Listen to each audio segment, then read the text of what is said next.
At her wedding, my daughter hung my photo at the entrance with the caption, "No entry." A cruel blow from the only child who was supposed to be my pride and joy. Instead of celebrating, I turned around and walked away, leaving behind my dreams of a happy family.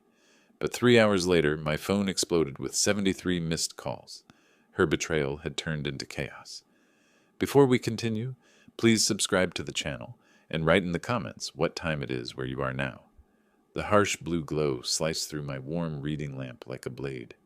My phone buzzed against the leather armrest, violent and insistent, shattering the peaceful January evening I'd carefully constructed around myself. The newspaper crinkled as I fumbled for the device, my reading glasses catching the aggressive light. "Dad!" Eva's face exploded across the screen, her excitement so radiant it seemed to pulse through the pixels. "I have incredible news. I'm engaged." My coffee mug froze halfway to my lips. Behind her, I caught glimpses of what looked like an expensive apartment. Marble countertops, floor-to-ceiling windows revealing San Francisco's glittering skyline. "Sweetheart, that's—" I started, but she thrust her left hand toward the camera. The diamond caught every light source in her apartment, throwing rainbow fragments across her flushed cheeks. "Look at this ring, Dad. Isn't it gorgeous?" Before I could respond properly, a man's face appeared beside hers. Tall, sharp jawline, perfectly styled dark hair. His smile looked like it belonged in a toothpaste commercial. "Mr. Rice." His voice carried that smooth confidence I'd learned to distrust in my real estate days. "I'm Harold Kensington. I promise your daughter will be the happiest woman in the world." "Dad, I'm so happy for you. Tell me about Harold," I managed, trying to match their energy while studying this stranger who'd somehow captured my daughter's heart. "He's a successful cryptocurrency investor, Dad.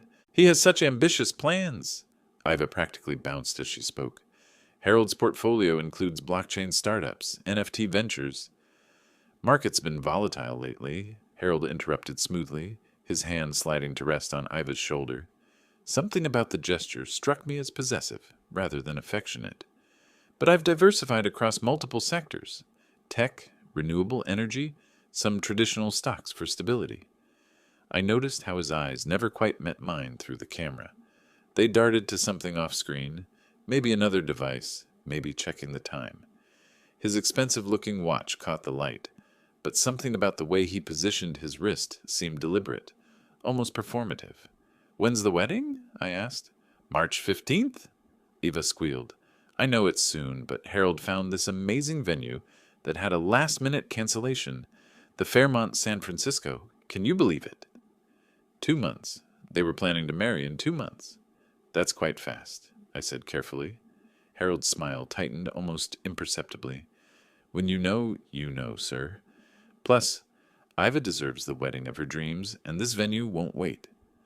Through the screen, I watched him absently twist a gold ring on his pinky finger, a nervous habit that contradicted his polished exterior. His other hand remained firmly planted on Iva's shoulder, thumb moving in small circles that seemed more controlling than comforting. "Harold's been so thoughtful about everything," Iva gushed, leaning into him.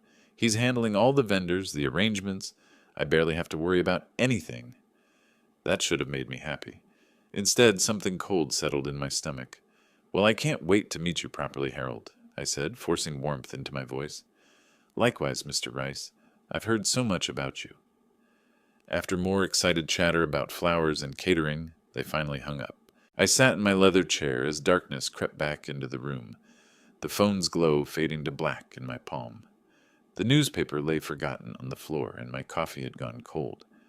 Something about Harold bothered me, though I couldn't name what. Maybe it was the way he dominated the conversation while seeming deferential, or how his expensive clothes looked just slightly wrong. Too new, too perfect, like a costume rather than a wardrobe. I stared at my reflection in the black screen, watching my own doubts multiply in the darkness. 13 days of restless nights had passed since that video call. When Harold phoned asking for a man-to-man conversation, I'd agreed partly out of curiosity and partly from an unshakable need to understand what was troubling me about him. The Caf in Manhattan's Upper East Side was exactly the kind of place I'd expect Harold to choose. Understated wealth, marble tables, the sort of discretion that comes with $50 entrees. I spotted him in a corner booth, somehow managing to look nervous despite his perfectly pressed navy suit. "Mr. Rice, thank you for coming." He stood to shake my hand, his grip firm but slightly damp. "Please sit. Can I order you something?" "Coffee's fine." I studied his face as we settled across from each other. In person, the polished charm seemed more fragile, like expensive veneer over cheap wood.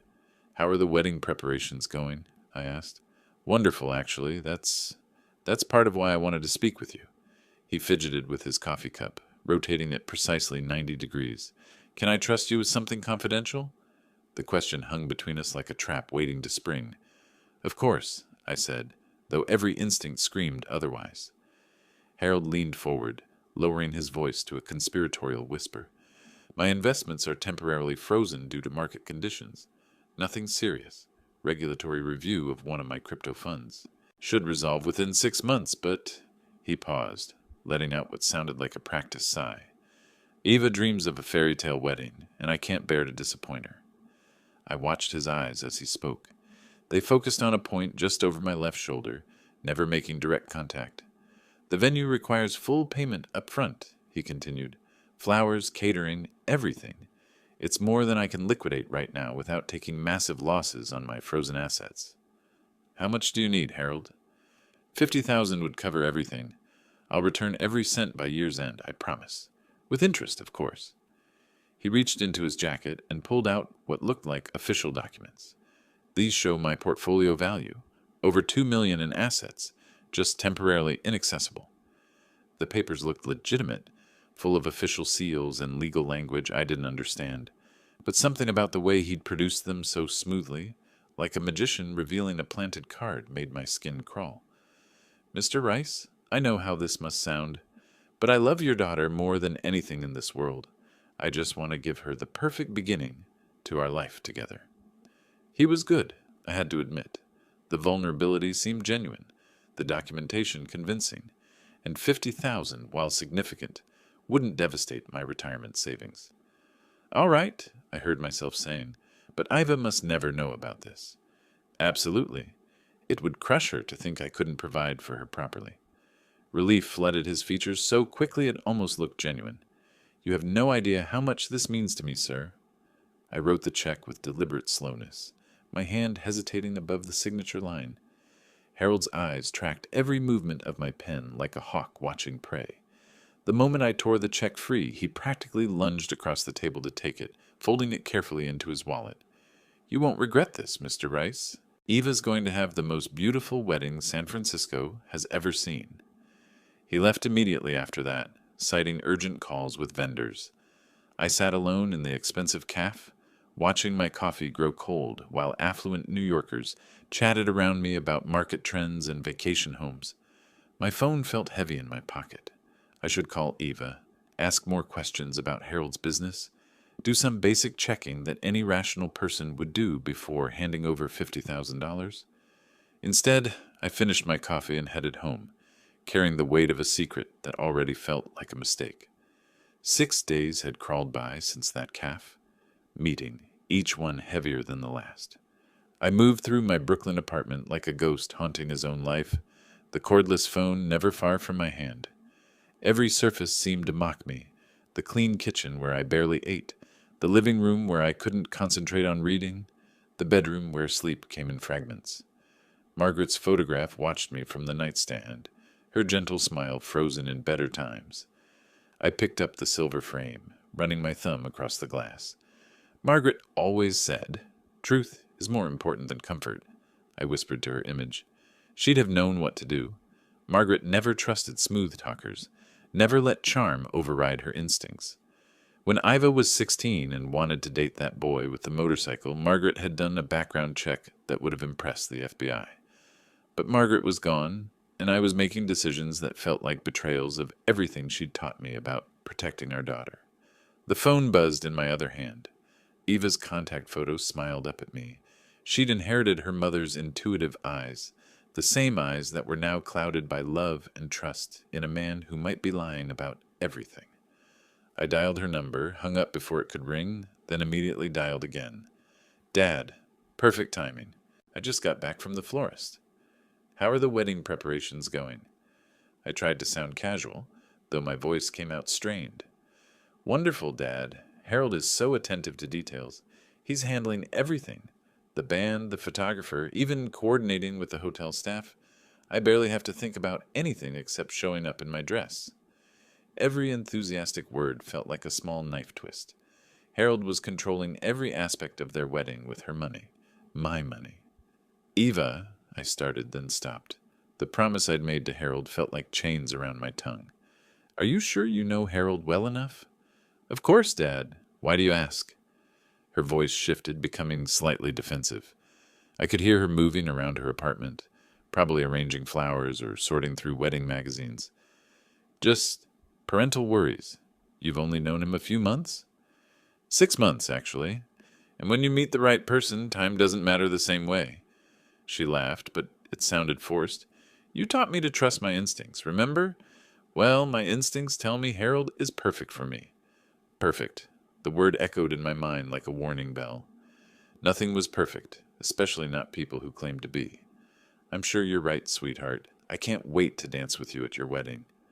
After we hung up, I sat at my kitchen table and pulled out the leather journal Margaret had given me years ago.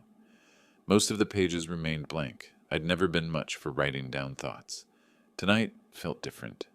I needed to record this decision, this moment when I chose Harold's promise over my own protective instincts. February 9th, 2025. Gave Harold $50,000 for wedding expenses. Eva doesn't know. Something feels wrong, but I made a promise. Margaret would say I'm being a fool, but sometimes being a good father means trusting your daughter's choices, even when they scare you. I closed the journal and returned it to the drawer. Outside my window, Brooklyn hummed with evening life, couples walking home from dinner, families heading to late movies, the comfortable rhythm of ordinary people living ordinary lives. For the first time in decades, I envied them their simple problems. The wedding was 5 weeks away, 5 weeks for Harold to prove my suspicions wrong, or for me to discover just how badly I'd misjudged the man who wanted to marry my daughter. I turned off the kitchen light and headed to bed, carrying Margaret's photo with me. If I was making a mistake, at least I wouldn't make it alone. 3 days had passed since I'd written those words in Margaret's journal. Now I stood outside Le Bernardin, San Francisco's temple to French cuisine, watching through floor-to-ceiling windows as Harold and Iva laughed over champagne flutes. The morning flight from JFK had left me jet-lagged and hollow-eyed, but I'd managed to shower and put on my best suit, a navy Brooks Brothers that suddenly felt cheap under the restaurant's crystal chandeliers. Dad! Iva bounced toward me in a flowing emerald dress that probably cost more than my monthly mortgage. Her engagement ring caught every light in the room as she wrapped me in a hug that smelled like expensive perfume and happiness. Harold rose slowly from their corner table, his movements calculated and predatory. The suit he wore, charcoal wool with subtle pinstripes, looked like it belonged in a magazine spread. My $50,000 had been put to good use. Mr. Rice, so wonderful to see you again. His handshake lingered too long, his thumb pressing against my knuckles with unnecessary force. Please, sit. Harold gestured to the chair across from them, but somehow positioned himself so he commanded the best view of the dining room. I took the liberty of ordering wine, a Chassagne Montrachet that pairs beautifully with their seafood. Before I could respond, he was signaling the sommelier, launching into a detailed discussion about tannins and oak aging that left me feeling like a tourist in my own daughter's life. The menu changes seasonally, Harold continued, not bothering to hand me the leather-bound folder. But I recommend the John Dory, unless you prefer something more traditional. The word traditional dripped with condescension. Dad's actually quite adventurous, Iva said, reaching across to squeeze my hand. Remember when you tried that sushi place in Chinatown? Mr. Rice, do you still use a checkbook? How authentic. Harold's smile never wavered, but his eyes glittered with malice. I felt my jaw tighten. Sometimes the old ways work best. Of course, though I imagined keeping track of expenses must be challenging without digital banking. He leaned back in his chair, one arm draped possessively around Iva's shoulders. Eva, your father probably remembers when Bitcoin cost pennies, don't you, sir? Harold Maybe we should discuss something else. I tried to keep my voice level. Of course, sorry. I forget not everyone adapts so quickly to new realities. He turned to Iva with theatrical concern. Sweetheart, should we explain cryptocurrency basics? Or would that be overwhelming? Eva giggled, actually giggled, like I was some doddering grandfather who needed protection from modern concepts. The waiter appeared with our first course, an elaborate arrangement of scallops that Harold dissected with surgical precision while explaining market volatility to Iva. Every few minutes he'd toss me a bone. You might find this interesting, Mr. Rice, before diving back into jargon designed to exclude me. Harold, you're so smart. Eva gazed at him with pure adoration. Dad, you're lucky to have such a son-in-law. When the check arrived, Harold made a grand show of producing a black American Express card, waving away my attempt to contribute with magnanimous dismissal.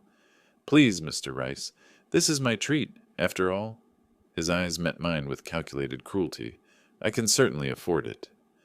Outside, I climbed into a taxi while Harold helped Iva into his Tesla. Through the rear window, I watched him kiss her forehead with tender possessiveness, his laughter carrying across the evening air like a victory song. My fists clenched in my lap as the city lights blurred past.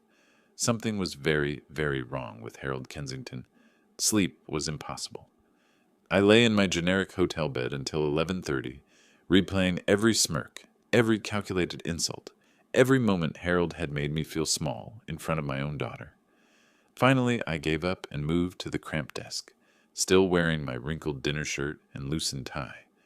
The hotel's Wi-Fi password was taped to the lamp base.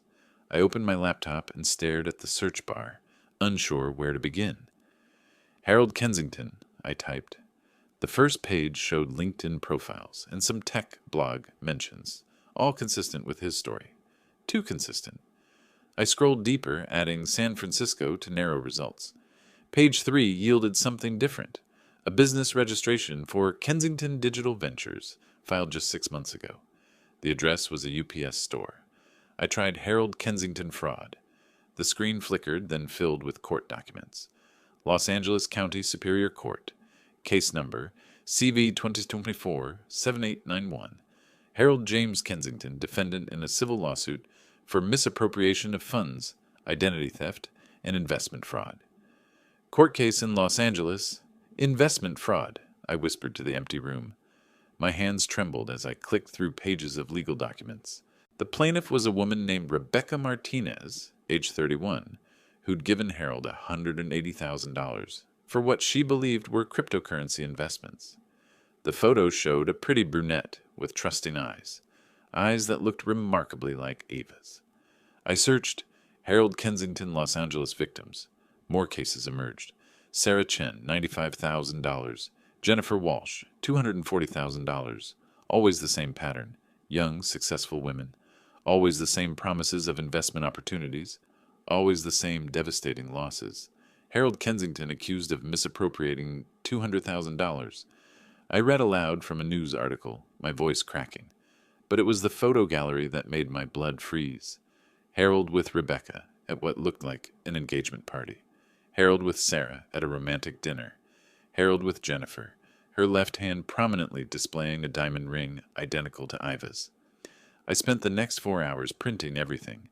Court filings, news articles, victim testimonies, police reports. The hotel's business center printer worked overtime as I built a fortress of evidence around my laptop. Each document revealed new horrors. Harold had used at least 3 different last names: Kensington, Morrison, and Richards. He specialized in targeting women through dating apps, crafting elaborate personas as a successful entrepreneur. The engagement phase lasted exactly 6 months, just long enough to build trust and access bank accounts. By 5 a.m., coffee cups littered the desk, and my shirt hung open at the collar. The evidence covered every surface: photos of Harold's previous victims, screenshots of fraudulent investment documents, testimonies from devastated families. My goodness, what is he doing to my daughter? The question hung in the stale hotel air like smoke. Outside, San Francisco was waking up. Early commuters grabbing coffee, joggers hitting the streets, normal people living normal lives while my world crumbled into criminal patterns and broken promises. I organized the documents into manila folders, each victim getting her own file. Rebecca's folder was thickest. She'd fought Harold in court for 2 years before giving up. Sarah had tried to warn other women online until Harold's lawyers silenced her. Jennifer had simply disappeared from social media entirely. The final document made me sick, a psychological profile compiled by the FBI's white-collar crime unit. Harold demonstrated classic narcissistic patterns with sociopathic tendencies, showing particular skill at exploiting familial bonds to achieve financial objectives. Dawn crept through the hotel curtains as I stacked the evidence in chronological order. My phone showed 6:47 a.m. Eva would be getting ready for work soon, probably humming wedding songs while Harold watched from their bed, planning his next move. I reached for my phone with steady hands. The time for secrets had ended. Valentine's Day morning brought crystal clear California sunshine streaming through my hotel window. The irony wasn't lost on me as I arranged Harold's criminal history across the desk like playing cards in a deadly game. Each document told the same story: romance, manipulation, financial devastation. I dialed Iva's number at exactly 7:15 a.m., knowing she'd be awake, but Harold might still be in the shower. She answered on the second ring, her voice bright with the particular joy of a bride 3 weeks before her wedding. "Morning, Dad. Did you sleep well? Wasn't dinner amazing?" The happiness in her voice made what I had to do even more brutal. "Eva, I need to tell you something important. Are you sitting down?" "I'm getting ready for work, but what's wrong? You sound serious." I held Rebecca Martinez's court filing in my free hand, drawing strength from another father's failed attempt to save his daughter. "Eva, Harold asked me for $50,000 for the wedding. You told me he was a millionaire." Silence stretched across the phone line like a taut wire. "You're lying. Harold would have told me." Her voice cracked with disbelief. "Sweetheart, he said his assets were frozen and he needed money for the venue. He made me promise not to tell you." "That's impossible. Harold shows me his investment accounts all the time. He has over $2 million. He has a court case for fraud, sweetheart. I have the documents right here. Los Angeles County, case number CV 2024-7891. He stole money from a woman named Rebecca Martinez." I heard movement in the background, Harold's voice asking what was wrong. Eva's breathing became rapid and shallow. "You're making this up because you can't accept that I've grown up. You can't stand that I don't need you anymore." "Eva, please just look at the evidence. There are other women, Sarah Chen, Jennifer Walsh. He's done this before, exactly the same pattern." The phone changed hands abruptly. Harold's smooth voice replaced my daughter's tears. "Mr. Rice, I understand you're concerned, but these accusations are completely false. I was cleared of all charges in Los Angeles. The case is still pending, Harold. I have the current filings. You have outdated information from disgruntled former business partners. Eva knows the truth about my finances." In the background, I could hear my daughter sobbing. Harold's voice became softer, more manipulative. "Sweetheart, your father is trying to sabotage our happiness. Some parents can't let go. Let me talk to Iva." My voice came out harder than I'd intended. "She's too upset right now. These false accusations have really hurt her." Iva's voice cut through, shrill with pain and anger. "How could you do this to me? How could you lie about Harold just to ruin my wedding?" "I'm not lying. There are photos of him with other women, engagement rings identical to yours." "Enough! You can't accept that I've found someone who loves me for who I am, not who you want me to be." I tried one more time, my voice breaking. "Eva, please, just look at the evidence before you marry him. I'm sending everything to your email, right now. Don't come to my wedding. I'm serious. You've chosen to believe lies over your own daughter's happiness." The line went dead. I sat staring at my phone screen, the evidence scattered around me like the remains of a relationship 28 years in the making. Through the hotel window, couples walked hand in hand toward Valentine's Day brunches, oblivious to the war being fought in room 412. The email I'd promised to send remained unsent, my finger hovering over the keyboard. Harold had won this round, turning my protection into persecution, my love into control. But fathers don't give up easily. 1 month had crawled by since that Valentine's Day phone call. 31 days of wandering through my Brooklyn apartment, like a ghost haunting his own life. The evidence folders sat untouched on my kitchen table, their manila surfaces now warped from coffee rings and the humid breath of my sleepless nights. Every morning began the same way, checking my phone for messages that never came, staring at Iva's contact photo until my eyes watered. The stack of unfinished letters on my desk had grown thick, apology attempts that started with "Dear Iva" and ended with crumpled paper in my wastebasket. Margaret's photograph watched me from the mantel as I pulled out Harold's court documents for the 100th time. Maybe I'd been too hasty, too suspicious. The internet could lie, couldn't it? Photos could be manipulated, court records misinterpreted. Maybe I'm too suspicious. "She's a grown woman," I whispered to the empty room. My neighbors had started leaving concerned voicemails. Mrs. Patterson from downstairs mentioned I looked thin. The mailman asked if I was traveling, noting the pile of uncollected mail. Even my doctor's office called about a missed appointment I couldn't remember scheduling. But today was different. Today was March 14th, and tomorrow my daughter would marry Harold Kensington, with or without my blessing. I lifted Margaret's silver frame, tracing her smile with my thumb. "Margaret, what would you do?" Her gentle eyes seemed to whisper what I needed to hear. Sometimes love means letting go. Maybe the court documents were fabricated. Maybe those other women had lied. Maybe Harold truly loved Iva, and my jealousy had clouded my judgment. After all, what father easily hands his daughter to another man? "Maybe the internet articles are just slander," I murmured, finally closing the evidence folders. By noon, I'd made my decision. I would attend the wedding, offer my blessing, and try to rebuild what I'd broken with my accusations. The expensive jewelry store on Fifth Avenue welcomed me like an old friend. I'd bought Margaret's engagement ring there 30 years ago. The wedding gift I selected cost more than most people's cars, a vintage Cartier necklace with diamonds that caught light like captured stars. The saleswoman wrapped it in ivory silk with a card that simply read, "For my daughter on her wedding day. All my love, Dad." At JFK Airport, I sat with the gift carefully balanced on my lap, rehearsing the apology speech I'd memorized during the flight to San Francisco. I would tell Iva I'd been wrong, that Harold seemed like a good man, that I only wanted her happiness. The plane lifted off into gathering dusk, carrying me toward what I hoped would be reconciliation. Below, New York's lights faded like dying embers, and I closed my eyes, imagining tomorrow's wedding as a new beginning rather than an ending. Maybe fathers could learn to trust their daughters' choices, even when those choices terrified them. The Fairmont San Francisco rose before me, like a wedding cake made of marble and crystal, its facade draped in elegant banners, announcing the Rice Kensington celebration.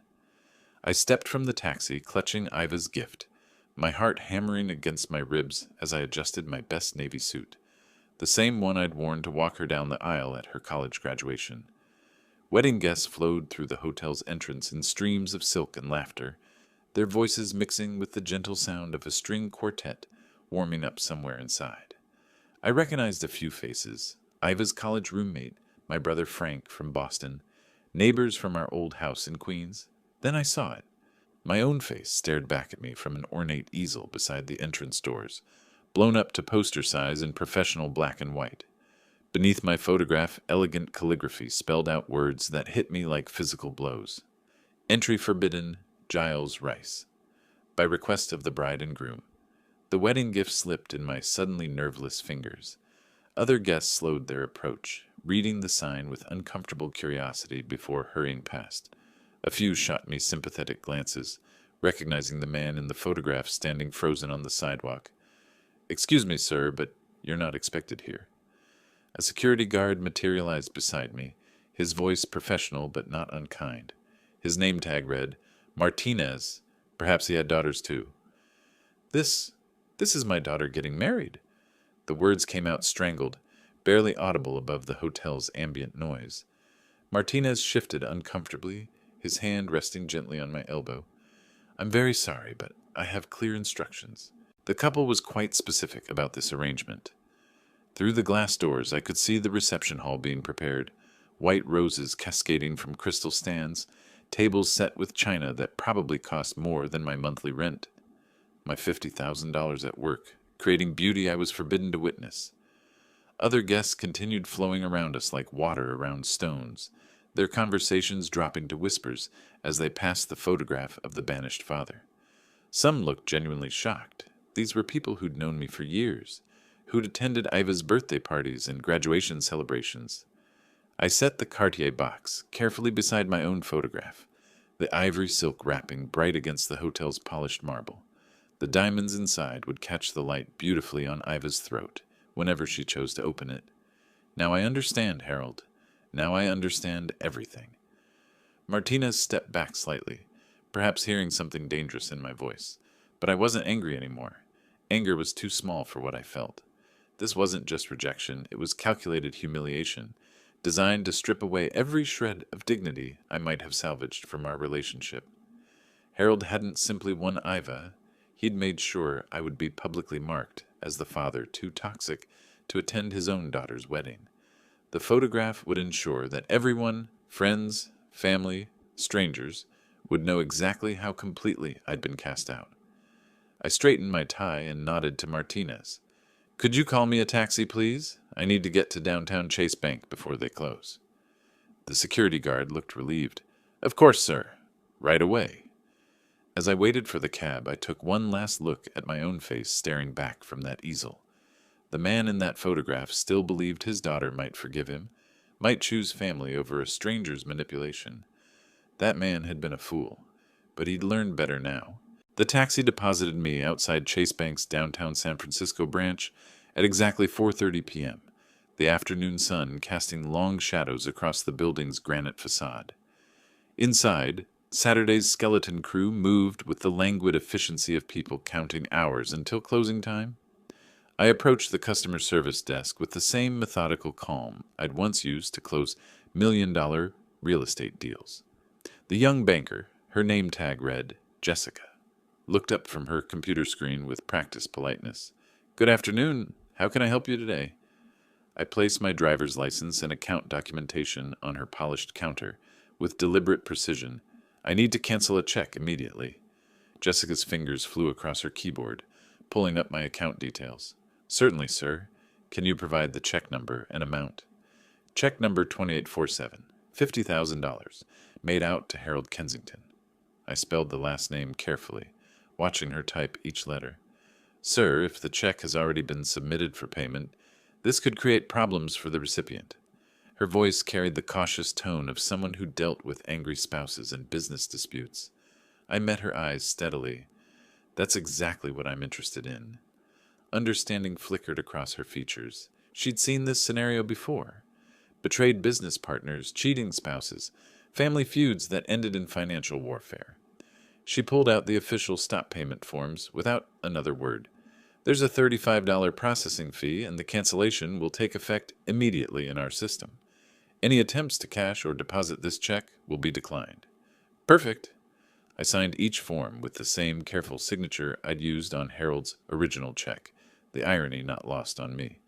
"The stop payment is now active, Mr. Rice. Here's your confirmation number and receipt." Jessica handed me the paperwork with the efficiency of someone who understood that financial revenge required proper documentation. I folded the receipt carefully and placed it in my wallet, right next to the photograph of Eva from her college graduation. Somewhere across the city, Harold was probably reviewing final wedding details, confident that his vendors would be paid, that his elaborate deception would conclude successfully. By now, the wedding ceremony had likely begun. Eva would be walking down the aisle in whatever dress Harold had convinced her to buy, surrounded by guests who'd seen my face on that humiliating poster. The string quartet would be playing, the photographer capturing moments of joy and celebration. But in a few hours, when the caterers demanded payment and the florists wanted to settle their accounts, Harold would discover that his primary funding source had evaporated. The man who'd made his living by manipulating other people's money was about to learn what it felt like when the game turned against him. "Will there be anything else today, Mr. Rice?" Jessica asked. "No, thank you. You've been extremely helpful." I walked out of the bank into the golden California afternoon, confirmation receipt in my pocket like a loaded weapon. Behind me, the electronic systems were already updating, marking check 2847 as void, preparing to embarrass Harold in front of every vendor and guest at his stolen wedding. The taxi ride back to the airport passed in satisfied silence. Sometimes the best revenge was simply removing the foundation from underneath someone else's lies. 2 hours had passed since I'd walked out of Chase Bank, and somewhere across San Francisco, my daughter was probably dancing her first dance as Mrs. Harold Kensington. I sat in my hotel room, watching the city lights twinkle like scattered diamonds, my confirmation receipt folded neatly in my wallet like a loaded gun.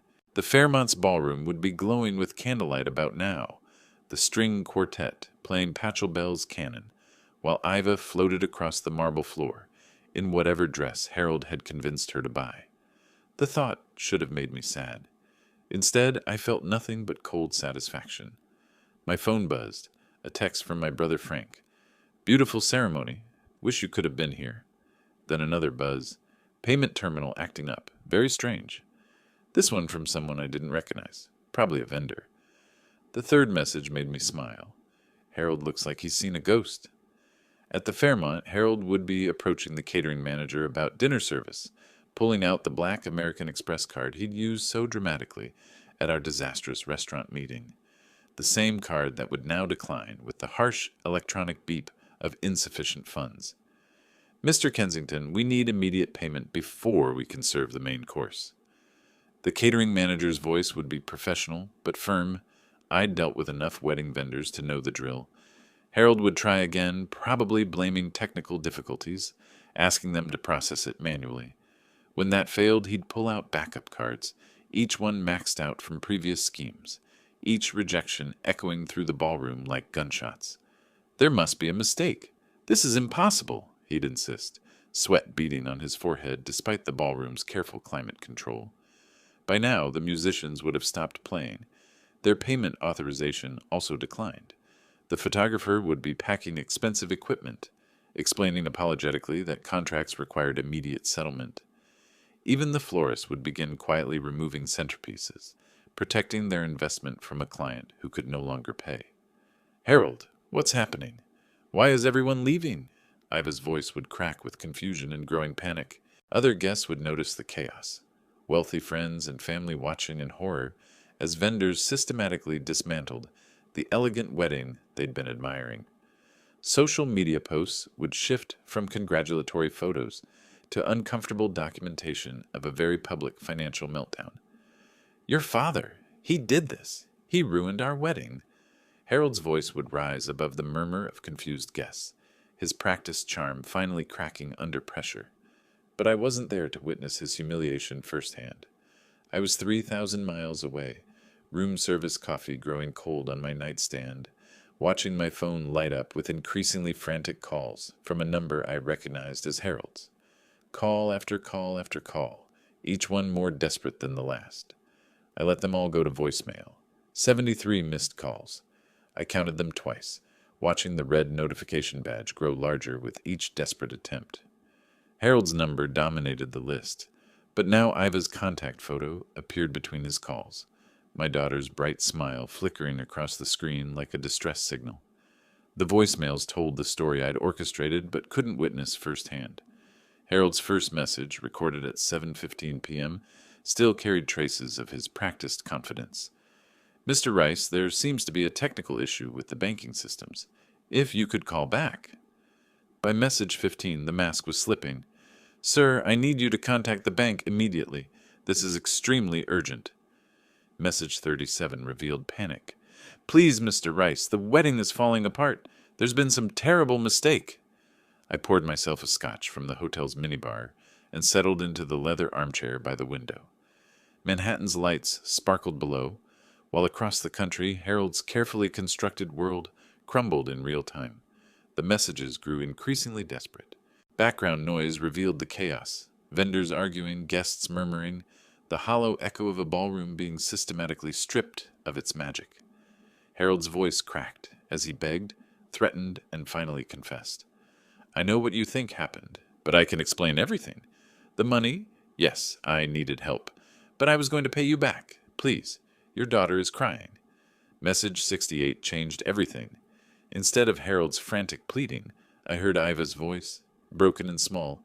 "Dad, please come back. Harold confessed everything." I set down my scotch and stared at the phone. This was the moment I'd been waiting for, but hearing my daughter's tears made my chest tight with pain I hadn't expected. The 74th call came at 9:43 p.m. This time I answered. "Dad?" Eva's voice was barely a whisper. "Everything? What exactly did he tell you?" "About the money, about his debts, about the other women." Each word came out like broken glass. "You were right about everything. The court cases, the lies, all of it." Through the phone, I could hear Harold in the background, his voice high and desperate. "She doesn't understand. I love her. The money doesn't matter. I'll return to San Francisco," I said carefully, "but I won't pay for anything. After everything that happened, the photo, the humiliation, I won't be writing any more checks." "Understood, Dad. Just please be here. I need you." "Pack your things, sweetheart. We'll figure out the rest tomorrow." After I hung up, I booked the red-eye flight back to California. Outside my window, New York slept peacefully, unaware that 3,000 miles away, justice had finally found Harold Kensington.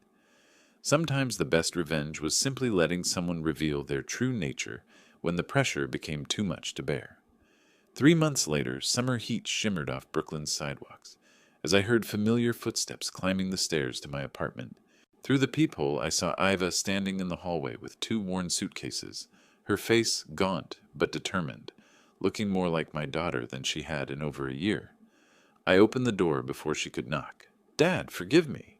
You were right about everything." The words tumbled out as she collapsed into my arms, the same way she had when she was 7 and fell off her bicycle. "Sweetheart, you're my daughter. We'll get through this together." I guided her to the couch, the same leather furniture where this nightmare had begun with that January video call. How different everything looked now. The evidence folders were gone, filed away with the FBI, but Margaret's photograph still watched over us from the mantel. "He took almost everything. My house, savings, even my grandmother's jewelry." Iva's voice shook with exhaustion and shame.